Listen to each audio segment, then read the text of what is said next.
வணக்கம். இந்திய நேரப்படி காலை 8:30 மணி செய்திகள். முதலில் ஜெம் தலைப்புச் செய்திகளை காணலாம். தமிழகத்தில் மேலும் 2 வந்தே பாரத் ரயில்கள் வரும் 31ஆம் தேதி காணொலி காட்சி மூலம் தொடங்கி வைக்கிறார் பிரதமர் மோடி. சமக்ரா சிக்ஷா திட்டத்தின் கீழ் மத்திய அரசு வழங்க வேண்டிய நிலுவைத் தொகையினை விரைந்து வழங்க வேண்டும். பிரதமர் மோடிக்கு முதலமைச்சர் மு.க.ஸ்டாலின் கடிதம். திருச்சி எஸ்பி வருண்குமார் குறித்த அவதூறு வழக்கு மேலும் 2 நாம் தமிழர் கட்சி நிர்வாகிகள் கைது. சென்னை சென்ட்ரல் அரக்கோணம் மின்சார ரயில்கள் இன்று பகுதி நேர ரத்து. தெற்கு ரயில்வே அறிவிப்பு. ஊதிய பேச்சுவார்த்தையில் காலதாமதம். துறைமுக ஊழியர்கள் இன்று வேலை நிறுத்தம். மாற்றுத்திறனாளிகளுக்கான 17வது பாரா ஒலிம்பிக் போட்டி பாரிஸில் இன்று தொடங்குகிறது.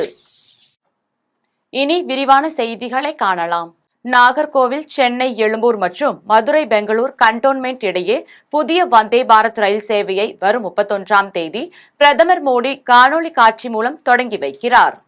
சென்னை, நாகர்கோவில் இடையே புதன்கிழமை தவிர வாரத்தில் 6 நாட்கள் வந்தே பாரத் ரயில் சேவை மற்றும் பெங்களூரு, மதுரை இடையே செவ்வாய்க்கிழமை தவிர வாரத்தில் 6 நாட்கள் வந்தே பாரத் ரயில் சேவை உள்பட பல்வேறு திட்டங்களை பிரதமர் மோடி வரும் 31ஆம் தேதி காணொலி காட்சி வாயிலாக தொடங்கி வைக்க உள்ளார். சென்னை சென்ட்ரலில் இந்த நிகழ்ச்சிக்கான ஏற்பாடு செய்யப்பட உள்ளது. எழும்பூர், நாகர்கோவில் இடையிலான இந்த வந்தே பாரத் எக்ஸ்பிரஸ் ரயில் தாம்பரம், விழுப்புரம், திருச்சி, திண்டுக்கல், மதுரை, கோவில்பட்டி, நெல்லை ஆகிய 7 இடங்களில் நின்று செல்ல இருக்கிறது. இதேபோல் மதுரையில் இருந்து பெங்களூரு வரையில் இயக்கப்பட உள்ள புதிய வந்தே பாரத் ரயிலானது மதுரையில் இருந்து காலை 5:15 மணிக்கு புறப்பட்டு மதியம் 1 மணிக்கு பெங்களூரு சென்றடையும் என ரயில்வே அதிகாரிகள் தெரிவித்துள்ளனர். தமிழ்நாட்டிற்கு சமக்ரா சிக்ஷா திட்டத்தின் கீழ் மத்திய அரசு வழங்க வேண்டிய நிலுவைத் தொகையினை விரைந்து வழங்கிட வலியுறுத்தி பிரதமர் மோடிக்கு தமிழ்நாடு முதலமைச்சர் மு.க.ஸ்டாலின் கடிதம் எழுதியுள்ளார். மு.க.ஸ்டாலின் எழுதிய கடிதத்தில் நாட்டின் கல்வித்துறையில் மத்திய அரசின் நிதி உதவியோடு செயல்படுத்தப்படும் முதன்மையான திட்டம் சமக்ரா சிக்ஷா திட்டம் என்பதால் இந்த திட்டத்தின் கீழ் உரிய நேரத்தில் நிதியை விடுவிப்பது மிகவும் அவசியம் என தெரிவித்துள்ளார். மேலும் இந்த திட்டத்தின் கீழ் தமிழ்நாட்டிற்கு வழங்க வேண்டிய நிதியினை நிறுத்தி வைக்கும் மத்திய அரசின் தற்போதைய நடவடிக்கை பின்தங்கிய நிலையில் வாழும் லட்சக்கணக்கான குழந்தைகளின் கல்வி மற்றும் ஆசிரியர்களை நேரடியாக பாதிக்கும் எனவும் தெரிவித்தார். எனவே இதில் பிரதமர் மோடி நேரடியாக தலையிட்டு தமிழ்நாட்டிற்கு வழங்க வேண்டிய நிலுவைத் தொகையினை உடனடியாக விடுவித்திட வேண்டும் என முதலமைச்சர் மு.க.ஸ்டாலின் தெரிவித்துள்ளார். சென்னை சென்ட்ரல் அரக்கோணம் மின்சார ரயில்கள் இன்று பகுதி நேர ரத்து செய்யப்படுவதாக தெற்கு ரயில்வே தெரிவித்துள்ளது. தெற்கு ரயில்வே வெளியிட்டுள்ள செய்திக்குறிப்பில் சென்னை சென்ட்ரல் அரக்கோணம் வழித்தடத்தில் அரக்கோணம் பணிமனையில் இன்று மற்றும் நாளை மதியம் 2:40 மணி முதல் மாலை 6:40 மணி வரையில் பராமரிப்பு பணி நடைபெற இருப்பதால் சில மின்சார ரயில்கள் பகுதி நேர ரத்து செய்யப்படுவதாக தெரிவிக்கப்பட்டுள்ளது. இதேபோல் சென்ட்ரலில் இருந்து இன்று மற்றும் நாளை மதியம் 2:15, மாலை 3:15 ஆகிய நேரங்களில் புறப்பட்டு திருத்தணி செல்லும் மின்சார ரயில் திருவள்ளூர், திருத்தணி இடையே பகுதி நேரமாக ரத்து செய்யப்படுகிறது. மேலும் சென்னை கடற்கரையில் இருந்து இன்று மற்றும் நாளை மதியம் 2:25 மணிக்கு புறப்பட்டு அரக்கோணம் செல்லும் மின்சார ரயில் திருவள்ளூர், அரக்கோணம் இடையே பகுதி நேர ரத்து செய்யப்படுவதாகவும் தெரிவிக்கப்பட்டுள்ளது. மாற்றுத்திறனாளிகளுக்கான 17வது பாரா ஒலிம்பிக் போட்டி பாரிஸில் இன்று தொடங்குகிறது. செப்டம்பர் 8ஆம் தேதி வரை நடைபெறும் மாற்றுத்திறனாளிகளுக்கான 17வது பாரா ஒலிம்பிக் போட்டி இன்று தொடங்குகிறது. இப்போட்டியில் 184 நாடுகளை சேர்ந்த 4400 வீரர், வீராங்கனைகள் பங்கேற்கிறார்கள். இப்போட்டியில் உடல் குறைபாட்டுக்கு ஏற்ப விளையாட்டுகள் வகைப்படுத்தப்பட்டு நடத்தப்படுகிறது. இதில் 22 விளையாட்டுகளில் 549 பந்தயங்களுக்கு தங்கப்பதக்கம் வழங்கப்படுகிறது. இந்தியா சார்பில் 32 பெண்கள் உள்பட 84 பேர் கொண்ட அணிகளம் காணுகிறது. தமிழகத்தில் இருந்து மாரியப்பன், துளசிமதி, மனிஷா ராமதாஸ், நித்ய ஸ்ரீசிவன், சிவராஜன், சோலைமலை, கஸ்தூரி ராஜாமணி ஆகிய 6 பேர் இந்திய அணியில் பங்கு கொள்கிறார்கள். இந்திய நேரப்படி இன்று இரவு 11:30 மணிக்கு தொடங்கும் தொடக்க விழாவில் கண்கவர் கலை நிகழ்ச்சிகள் நடைபெற உள்ளது. நம்மவர் தொழிற்சங்க பேரவையின் தமிழ்நாடு பசுமை ஓட்டுநர் மற்றும் அமைப்பு சாரா தொழிலாளர்கள் நல சங்கத்தின் துவக்க விழா தூத்துக்குடியில் நடைபெற்றது. நம்மவர் தொழிற்சங்க பேரவையின் சார்பில் தமிழ்நாடு பசுமை ஓட்டுநர் மற்றும் அமைப்பு சாரா தொழிலாளர்கள் நல சங்கத்தின் துவக்க விழா மற்றும் நலத்திட்ட உதவிகள் வழங்கும் விழா தூத்துக்குடி சந்திரமஹாலில் நடைபெற்றது. விழாவிற்கு நம்மவர் தொழிற்சங்க பேரவையின் மாநில பொதுச் செயலாளர் ரவிச்சந்திரன் தலைமை தாங்கினார். விழாவில் நடைபெற்ற மருத்துவ முகாமை கமல் நற்பணி இயக்க மாநில ஒருங்கிணைப்பாளர் நாகராஜன் தொடங்கி வைத்தார். விழாவில் சிறப்பு அழைப்பாளர்களாக மக்கள் நீதி மய்யம் கட்சியின் தூத்துக்குடி மத்திய மாவட்ட செயலாளர் ஜவஹர், மாவட்ட துணை செயலாளர் அக்பர் ஆகியோர் கலந்து கொண்டு சிறப்பு விழாவில் பள்ளி மாணவர்களுக்கு சீருடை, நோட்டு புத்தகம், புத்தகப்பை, கணித உபகரணங்கள், சிலம்ப பயிற்சி உபகரணங்கள் மற்றும் விளையாட்டு பொருட்களை மக்கள் நீதி மய்யம் கட்சியின் செயலாளர் ஜவஹர் வழங்கினார். இதில் மாநகர நிர்வாகி ராஜா, நம்மவர் தொழிற்சங்க பேரவை மாநில ஒருங்கிணைப்பாளர் சொக்கர், மாநில பொருளாளர் பானுமதி, துணை ஒருங்கிணைப்பாளர்கள் மாடசாமி, குணசேகரன் உட்பட பலர் கலந்து கொண்டனர். தென்காசியில் அரசு வேலை வாங்கி தருவதாக கூறி மோசடி செய்த கணவன், மனைவி இருவரையும் காவல்துறையினர் கைது செய்தனர். தென்காசி மாவட்டம் கடையநல்லூர் அருகே உள்ள கிருஷ்ணாபுரம் கிழக்கு மலம்பேட்டை தெருவை சேர்ந்த மாரிமுத்து ராஜா, அவரது மனைவி பத்மா மற்றும் செங்கோட்டையை சேர்ந்த சரவணன் ஆகிய 3 பேரும் இணைந்து இளவல் ஜீவபாரதி, யோவான் ராஜ்குமார், செந்தில் கணேஷ் ஆகியோருக்கு அரசு வேலை வாங்கி தருவதாக கூறியுள்ளனர். மேலும் அவர்களது நண்பரான வேலுசாமியிடம் 9,10,000 ரூபாயை பெற்று ஏமாற்றியுள்ளனர். இதேபோன்று மேலக்கடையநல்லூரை சேர்ந்த முத்துக்குமாருக்கு அரசு வேலை வாங்கி தருவதாக கூறி அவரது தந்தை நடராஜனிடம் ரூபாய் 3 லட்சத்தை பெற்றுக் கொண்டு ஏமாற்றியுள்ளனர். இது தொடர்பாக நடராஜன், வேலுசாமி ஆகியோர் கொடுத்த புகாரின் பேரில் வழக்கு பதிவு செய்த காவல்துறையினர் கணவர் மாரிமுத்து ராஜா, மனைவி பத்மா ஆகிய இருவரையும் கைது செய்து சிறையில் அடைத்தனர். மேலும் சரவணன் என்பவரை காவல்துறையினர் தேடி வருகின்றனர். நத்தம் அருகே அனுமதியின்றி இயங்கி வந்த பட்டாசு ஆலையின் உரிமையாளர் மற்றும் மேலாளரை காவல்துறையினர் கைது செய்தனர். திண்டுக்கல் மாவட்டம் நத்தம் அருகே ஆவச்சிப்பட்டியை சேர்ந்த செல்வம் என்பவர் பூலாமலை அடிவாரத்தில் உள்ள தோட்டத்தில் அனுமதியின்றி வெடி தயாரிக்கும் தொழிற்சாலை நடத்தி வந்துள்ளார்.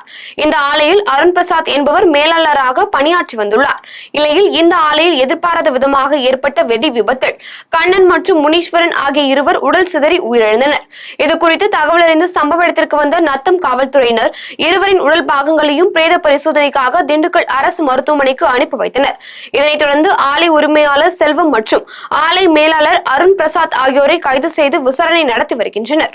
பூந்தமல்லியில் கண்டெய்னர் லாரியில் குட்காவை கடத்தி வந்த நபரை கைது செய்த காவல்துறையினர் அவரிடம் இருந்த 10 டன் குட்காவை பறிமுதல் செய்தனர். சென்னை பூந்தமல்லி பெங்களூர் தேசிய நெடுஞ்சாலை பாரிவாக்கம் சிக்னல் அருகே பூந்தமல்லி காவல்துறையினர் வாகன சோதனையில் ஈடுபட்டிருந்தனர். அப்போது அந்த வழியாக வந்த கண்டெய்னர் லாரியை சோதனை செய்தபோது அதில் தடை செய்யப்பட்ட குட்கா பொருட்கள் மூட்டை மூட்டையாக இருப்பது தெரிய வந்தது. இதையடுத்து காவல்துறையினர் மேற்கொண்ட விசாரணையில் லாரியின் ஓட்டுநர் விக்னேஷ் என்பதும் இவர் பெங்களூரில் இருந்து குட்காவை கண்டெய்னர் லாரியில் ஏற்றி வந்து சென்னையை சுற்றியுள்ள பகுதிகளில் விற்பனை செய்ததும் தெரிய வந்தது. இதையடுத்து அவரிடமிருந்த 50 லட்சம் ரூபாய் மதிப்பிலான 10 டன் குட்கா மற்றும் கண்டெய்னர் லாரியை பறிமுதல் செய்த காவல்துறையினர் விக்னேஷை கைது செய்து விசாரணை நடத்தி வருகின்றனர். தனது விவசாய நிலத்தை அபகரிக்க முயற்சிப்பவர்கள் மீது நடவடிக்கை எடுக்க கோரி மாற்றுத்திறனாளி பெண் ஒருவர் தூத்துக்குடி மாவட்ட காவல்துறை கண்காணிப்பாளரிடம் புகார் மனு அளித்துள்ளார். தூத்துக்குடி மாவட்டம் கோவில்பட்டி அடுத்த பிள்ளையார்நத்தம் கிராமத்தை சேர்ந்த மாற்றுத்திறனாளி பெண் ஆஷா என்பவரின் தம்பி பாலமுருகன் பெயரில் 3 ஏக்கர் 52 சென்ட் இடம் உள்ளது.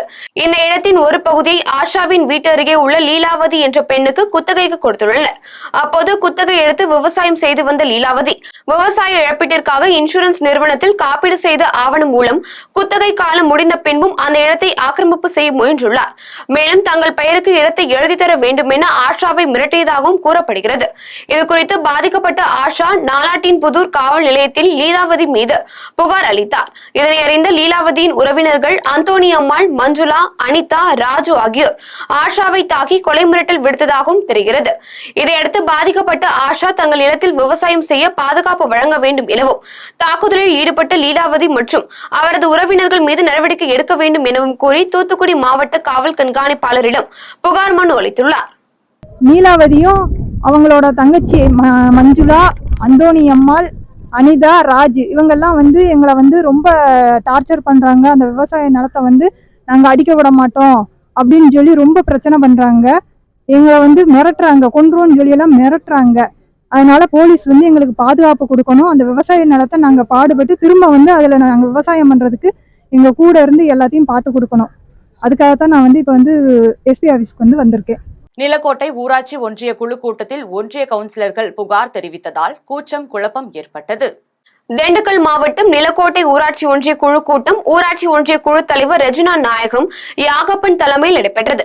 வட்டார வளர்ச்சி அலுவலர் பத்மாவதி முன்னிலை வகித்தார். கூட்டத்தில் ஒன்றிய கவுன்சிலர்கள் அறிவு, நல்லதம்பி, தியாகு, முருகன் உட்பட பலர் கலந்து கொண்டு தீர்மான நகலை வாசித்தனர். அப்போது ஒன்றிய கவுன்சிலர்கள் ராஜதுரை, கணேசன் ஆகியோர் இடமறித்து நிலக்கோட்டை ஊராட்சி ஒன்றியத்திற்கு வந்துள்ள ரூபாய் 3 கோடி நிதியை வட்டார வளர்ச்சி அலுவலர் பத்மாவதி ஒப்பந்ததாரரின் மூலம் வேலைகளை செய்யாமல் சஸ்பென்ஸ் நிதி என கூறி அலுவலக பயன்பாட்டிற்கு மட்டும் பயன்படுத்தியதாக புகார் தெரிவித்தனர். அப்போது நிலக்கோட்டை ஊராட்சி ஒன்றிய பகுதிகளில் இனிமேல் எந்த வேலை நடந்தாலும் அந்த பகுதி ஒன்றிய கவுன்சிலர் அனுமதி இல்லாமல் நடக்காது என்று ஊராட்சி ஒன்றிய குழு துணைத் தலைவர் யாகப்பன் உறுதியளித்தார். கூட்டத்தில் வருகின்ற செப்டம்பர் 10ஆம் தேதி அவசர கூட்டம் நடத்த வேண்டும் என்றும் அதில் மாவட்ட ஆட்சியர் கலந்து கொள்ள வேண்டும் என்றும் கவுன்சிலர்கள் கோரிக்கை விடுத்துள்ளனர். இதனால் கூட்டத்தில் பரபரப்பு ஏற்பட்டது. தூத்துக்குடி துறைமுக தொழிலாளர்களுக்கு ஊதிய உயர்வு வழங்கப்படாததை கண்டித்து ஆகஸ்ட் 28ஆம் தேதி முதல் இந்தியா முழுவதும் 12 பெரிய துறைமுகங்களில் ஊழியர்கள் வேலைநிறுத்த போராட்டத்தில் ஈடுபட போவதாக தொழிற்சங்கத்தினர் கூட்டாக தெரிவித்தனர். தூத்துக்குடியில் CIDU, INDUC உள்ளிட்ட துறைமுக தொழிற்சங்கத்தினர் கூட்டாக செய்தியாளர்களை சந்தித்தனர். அப்போது இந்தியா முழுவதும் உள்ள துறைமுகங்களில் பணிபுரியும் 3வது மற்றும் 4வது பிரிவு ஊழியர்களுக்கு கடந்த 2022ஆம் ஆண்டு முதல் இதுவரை ஊதிய உயர்வு வழங்கப்படவில்லை என்றும் இதற்காக அமைக்கப்பட்ட குழு 7 கட்ட பேச்சுவார்த்தை நடத்தியும் இறுதி முடிவு எடுக்கப்படாமல் மிக குறைவான ஊதிய உயர்வை வழங்குவதாக மத்திய கப்பல் துறை அமைச்சகம் தெரிவித்து வருகிறது என்றும் இதனை அனைத்து தொழிற்சங்கங்களும் நிராகரிக்கிறது என்றும் துறைமுக தொழிற்சங்கத்தினர் தெரிவித்தனர். இது குறித்து அவர்கள் மேலும் பேசுகையில், இந்திய துறைமுகங்களில் லாபம் ஈட்டக்கூடிய துறைகளை எல்லாம் மிகப்பெரிய கார்ப்பரேட் நிறுவனங்களுக்கு மடைமாற்றி விடுகிற வேலையை ஒன்றிய அரசாங்கம் மேற்கொண்டிருக்கிறது. துறைமுகத்தின் சொத்துக்களை எல்லாம் தனியார் நிறுவனங்களுக்கு தாரை பார்க்கிற நடவடிக்கை துறைமுகங்களை கடுமையான நெருக்கடிக்குள் தள்ளிவிடும். இந்த நாட்டின் பொருளாதாரத்தினுடைய மிக முக்கியமான கேந்திரமாக விளங்குகிற துறைமுகங்களை தனியார் மயமாக்குவதன் மூலமாக இந்தியாவின் பொருளாதார சுயசார்பிற்கும் இறையாண்மைக்கும் இந்தியாவின் பாதுகாப்புக்கும் கூட மிகப்பெரிய அச்சுறுத்தல் ஏற்படும் என்று தொழிற்சங்கங்கள் நம்புகிறோம். எனவே ஒன்றிய அரசாங்கம் துறைமுக தொழிலாளர்களுக்கு வழங்க வேண்டிய ஊதிய உயர்வு ஒப்பந்தத்தை உடனடியாக ஏற்படுத்த வேண்டும். இந்த ஊதிய ஒப்பந்த பேச்சுவார்த்தை குழு அமைக்கப்பட்டு 7 சுற்று பேச்சுவார்த்தைகள் நடந்த பின்னாலும் கூட இன்னும் ஒரு இறுதி கட்டத்தை எட்டாமல் மிக குறைவான ஊதிய உயர்வு வழங்குவதாக மத்திய கப்பல் துறை அமைச்சகம் கூறி வருகிறது. இதனை ஒட்டுமொத்த துறைமுக தொழிலாளர்கள் சார்பாக நாங்கள் நிராகரிக்கிறோம். வாணியம்பாடி அருகே சுடுகாடு அமைக்க தன் சொந்த பணத்தில் இடத்தை வாங்கி சுடுகாடு பிரச்சினைக்கு முற்றுப்புள்ளி வைத்த ஊராட்சி மன்ற தலைவரை பொதுமக்கள் பாராட்டி வருகின்றனர். திருப்பத்தூர் மாவட்டம் வாணிப்பாடி அடுத்த ராமநாயக்கன்பேட்டை ஊராட்சிக்குட்பட்ட குட்டூர் கிராமத்தில் 100க்கும் மேற்பட்ட குடும்பத்தினர் வசித்து வருகின்றனர். இந்த கிராமத்தில் சுடுகாடு இல்லாததால் அப்பகுதி மக்கள் பாலாற்றை ஒட்டியுள்ள நிலத்தில் சடலங்களை புதைத்தும் எரித்தும் வந்தனர். இந்த நிலையில் ஊராட்சி மன்ற தலைவர் அருணா குப்புசாமி கிராமத்தில் சுடுகாடு அமைக்க வேண்டும் என பலமுறை பல அதிகாரிகளிடம் மனு அளித்தும் இதுவரை எந்த நடவடிக்கையும் எடுக்கவில்லை என கூறப்படுகிறது. இந்நிலையில் இதுவரை பொதுமக்கள் சடலங்களை எரித்து வந்த நிலத்தின் உரிமையாளர்களிடம் முறையாக பேசி தன் சொந்த ஊராட்சி மன்ற தலைவர் அருணா குப்புசாமி நிலத்தை வாங்கி சுடுகாடு அமைப்பதற்கான முயற்சிகளை மேற்கொண்டு வருகிறார். இந்நிலையில் ஊராட்சி மன்ற தலைவர் அருணா குப்புசாமிக்கு கிராம மக்கள் பாராட்டும் நன்றியும் தெரிவித்துள்ளனர். கரிவேப்பிலங்குறிச்சி காவல் நிலைய உதவி ஆய்வாளரால் தாக்கப்பட்ட வழக்கறிஞர் கதிரவனுக்கு நீதி கிடைக்க வேண்டும் என வலியுறுத்தி விருதாச்சலத்தில் வழக்கறிஞர்கள் கண்டன ஆர்ப்பாட்டத்தில் ஈடுபட்டனர். கடலூர் மாவட்டம் விருத்தாச்சலம் ஒருங்கிணைந்த நீதிமன்ற வளாகம் முன்பு அனைத்து வழக்கறிஞர்கள் சங்கத்தின் சார்பில் கண்டன ஆர்ப்பாட்டம் நடைபெற்றது. ஆர்ப்பாட்டத்தில் கருவேப்பிலங்குறிச்சி காவல் நிலைய உதவி ஆய்வாளரால் தாக்கப்பட்ட வழக்கறிஞர் கதிரவனுக்கு நீதி கிடைக்க வேண்டும், காவல்துறையின் அடக்குமுறையை கண்டிக்கிறோம் என்பன உள்ளிட்ட பல்வேறு கோரிக்கைகளை வலியுறுத்தி கண்டன கோஷங்களை எழுப்பினர்.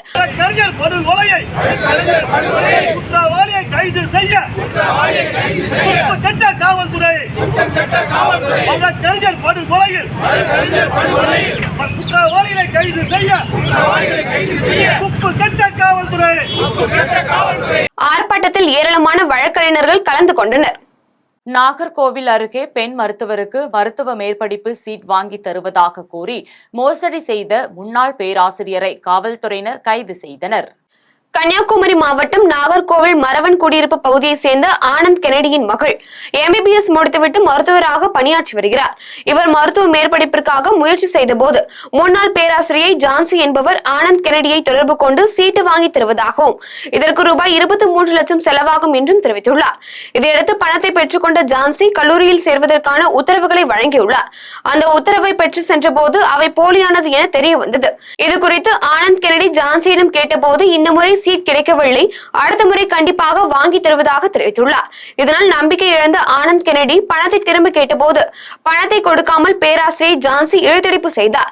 இது குறித்து ஆனந்த் கெனடி மாவட்ட காவல்துறை கண்காணிப்பாளர் சுந்தரவதனத்திடம் புகார் அளித்தார். புகாரின் பேரில் காவல்துறையினர் விசாரணை நடத்தி ஜான்சி மற்றும் கடலூரை சேர்ந்த டாக்டர் ஜானகிராமன் மற்றும் அவரது தந்தை அண்ணாமலை ஆகிய 3 பேர் மீது வழக்கு பதிவு செய்தனர்.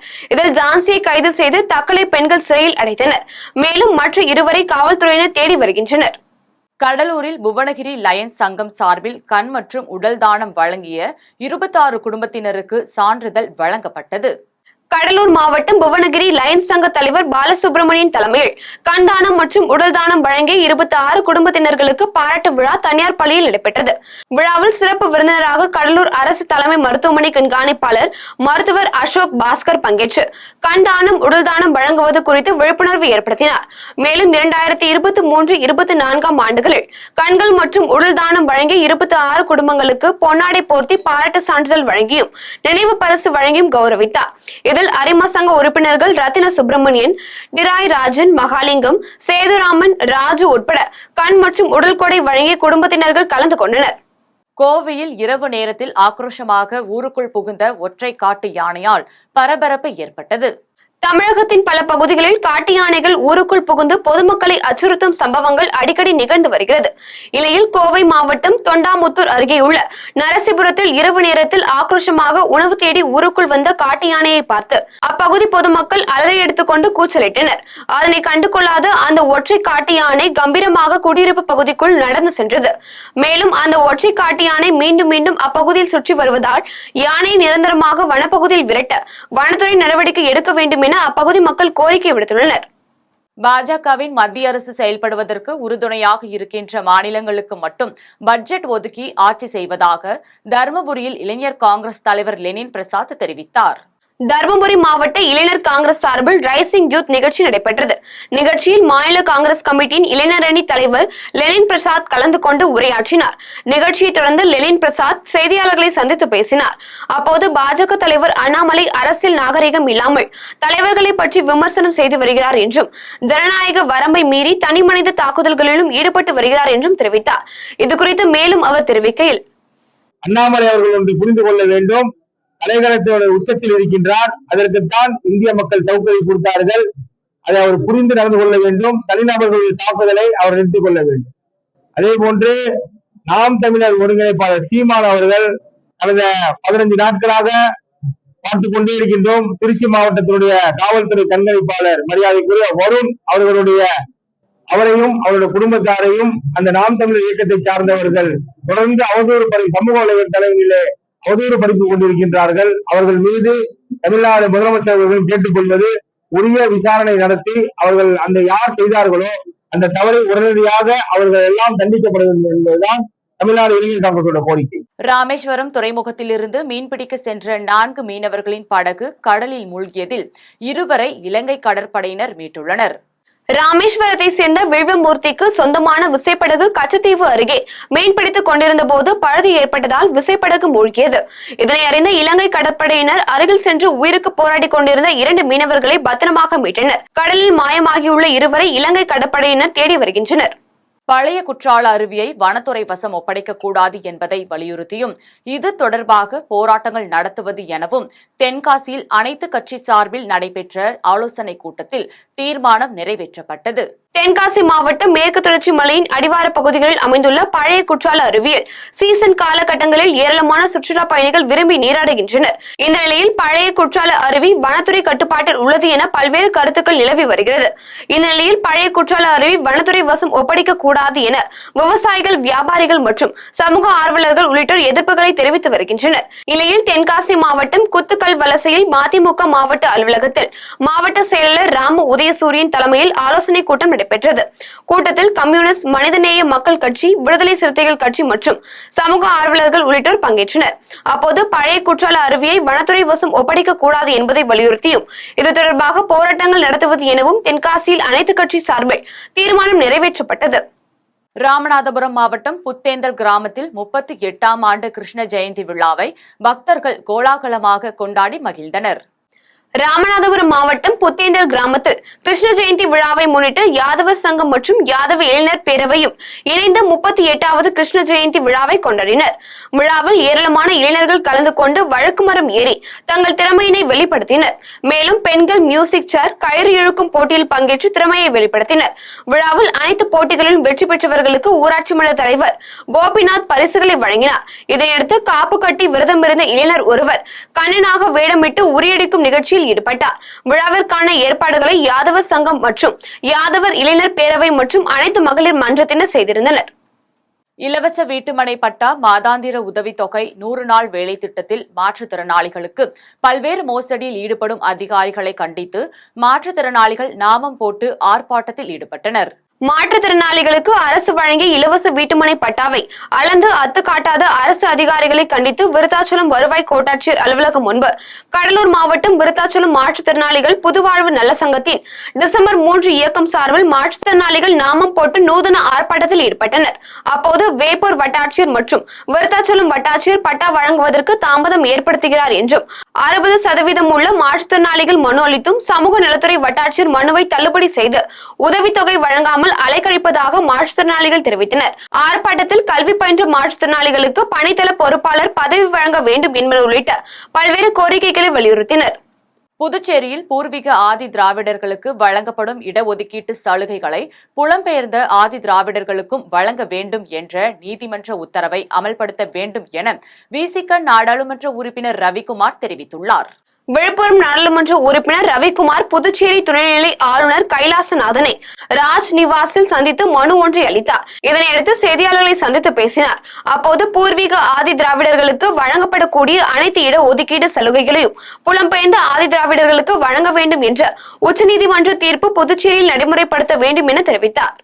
முன்பு வந்தவர்கள் அனைவருக்கும் இடஒதுக்கீடு உண்டு. அவர்கள் அனைவரும் இங்கே இருப்பவர்களோடு சமமாக கருதப்படுவார்கள் என்று அவர்களுக்கு மட்டும் அந்த இடஒதுக்கீட்டு பயனை கொடுத்து வருகிறார்கள். இது அரசமைப்பு சட்டத்திற்கு எதிரானது. அரசமைப்பு சட்டத்தினுடைய சமத்துவம் என்ற ஆர்டிக்கிளுக்கு எதிரானது. இதை நாங்கள் ஆளுநர் அவரிடத்திலே சுட்டிக்காட்டினோம். குறைந்தபட்சம் பிற்படுத்தப்பட்ட பிரிவினருக்கு என்ன நிலை இருக்கிறதோ அதையாவது பட்டியல் சமூக மக்களுக்கு வழங்க வேண்டும். அரசு வேலைவாய்ப்பை கூட அவர்கள் கேட்கவில்லை. கல்வியிலே அவர்களுக்கான இடஒதுக்கீட்டு உரிமையை உறுதி செய்ய வேண்டும் என்று கேட்டிருக்கின்றோம். நல்ல முடிவை ஆராய்ந்து எடுப்பதாக அவர் வாக்குறுதி அளித்திருக்கின்றார். நிச்சயம் இதில் ஒரு தீர்வு எட்டப்படும் என்ற நம்பிக்கை எங்களுக்கு இருக்கிறது. வேலூர் அருகே நீர்நிலையை ஆக்கிரமித்து வசிக்கும் மக்கள் மாற்று இடம் வேண்டி மாவட்ட ஆட்சியரிடம் மனு அளித்தனர். வேலூர் மாவட்டம் கொணவட்டம் அடுத்த தேவிநகரில் உள்ள நீர்நிலையில் 80 ஆண்டுகளுக்கும் மேலாக வீடு கட்டி வசித்து வரும் 40 குடும்பங்களை அகற்றும் நடவடிக்கையில் பொதுப்பணித்துறையினர் மற்றும் நீர்வளத்துறையினர் ஈடுபட்டனர். இதுகுறித்து மாவட்ட ஆட்சியரை சந்தித்து மனு அளித்த அப்பகுதி மக்கள் தாங்கள் வசிக்கும் பகுதிக்கு வீட்டு வரி, மின் இணைப்பு, குழாய்கள் இணைப்புகள் உள்ளது என்றும் அங்குள்ள மக்கள் அனைவரும் தினசரி கூலி வேலை செய்து வருவதாகவும் கூறினார். இதனால் தங்கள் வாழ்வாதாரத்தை கருத்தில் கொண்டு அருகிலுள்ள அரசுக்கு சொந்தமான காலி இடத்தையோ அல்லது குடிசை மாற்று வாரியத்தின் மூலம் வழங்கப்படும் வீடுகளை தங்களுக்கென்று ஒதுக்கி தருமாறு கோரிக்கை வைத்தனர். என்னுடைய பேரு சோபனா. நாங்க தேவி நகர்ல வசிக்கிறோம். கொணவட்டம் தேவி நகர்ல ஏரிக்கரை வரோம். நாங்க ஒரு 80 வருஷமா இருக்கிறோம் அந்த இடத்துல. எங்களை திடீர்னு அரசாங்கம் காலி பண்ணுன்னு சொல்றாங்க. நாங்க பசங்க படிப்பெல்லாம் பாதிக்குது, எங்களுடைய வேலை வாய்ப்பெல்லாம் பாதிக்குது. வேற இடம், மாற்று இடம் எங்களுக்கு ஏதாவது செஞ்சு தரணும். எங்களுக்கு வேற எந்த இதுவும் கிடையாது. எல்லாருமே நாங்க கூலி தொழில் செய்யறவங்க தான். நாங்க மொத்த பேருமே கூலி தொழிலாளிங்க தான். பீடி தொழில், அந்த மாதிரி கட்டுமான தொழில் மாதிரி தான் நாங்க போவோம். அதனால வீடு கட்டி மாற்று இடம் கொடுத்தாலும் எங்களுக்கு வீடு கட்டி தந்தா ரொம்ப நல்லது எங்களுக்கு. மீண்டும் ஜெம் தலைப்புச் செய்திகள். தமிழகத்தில் மேலும் 2 வந்தே பாரத் ரயில்கள் வரும் 31ஆம் தேதி காணொலி காட்சி மூலம் தொடங்கி வைக்கிறார் பிரதமர் மோடி. சமக்ரா சிக்ஷா திட்டத்தின் கீழ் மத்திய அரசு வழங்க வேண்டிய நிலுவைத் தொகையினை விரைந்து வழங்க வேண்டும். பிரதமர் மோடிக்கு முதலமைச்சர் மு க ஸ்டாலின் கடிதம். திருச்சி எஸ்பி வருண்குமார் குறித்த அவதூறு வழக்கு மேலும் 2 நாம் தமிழர் கட்சி நிர்வாகிகள் கைது. சென்னை சென்ட்ரல் அரக்கோணம் மின்சார ரயில்கள் இன்று பகுதி நேர ரத்து. தெற்கு ரயில்வே அறிவிப்பு. ஊதிய பேச்சுவார்த்தையில் காலதாமதம். துறைமுக ஊழியர்கள் இன்று வேலை நிறுத்தம். மாற்றுத்திறனாளிகளுக்கான 17வது பாரா ஒலிம்பிக் போட்டி பாரிஸில் இன்று தொடங்குகிறது. இத்துடன் ஜெம் செய்திகள் நிறைவடைகின்றன. மீண்டும் ஜெம் செய்திகள் மதியம் 1:30 மணிக்கு. உடனுக்குடன் செய்திகளை காண GemLive.tv என்ற இணையதளத்தில் இணைந்திருங்கள். நன்றி, வணக்கம்.